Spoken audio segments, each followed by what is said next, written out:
Welcome to the Salmon Runs YouTube. Enjoy the video. You'll begin by confirming the essentials: iOS up to date, Authenticator installed, and account signed in. Open iPhone settings and go straight to notifications to ensure system-level alerts are allowed. This avoids a common blocker. Once done, open Microsoft Authenticator and tap the account you want to enable push for. Make sure the account is set to receive push, not only code. This early check saves time and prevents redoing later steps during the app configuration. Next, configure push inside the app. Tap the account, open the three-dot menu, and select the option to allow phone sign-in or notifications. This registers the device for push. When iOS prompts, grant allow notifications and pick banner style and sound so prompts are visible and actionable.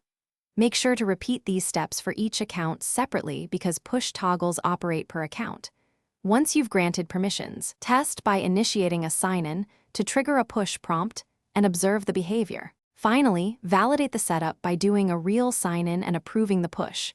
This confirms everything end-to-end. If a push never appears, check background app refresh is on for Authenticator, ensure focus or do not disturb isn't silencing notifications, and verify Wi-Fi or cellular data is active.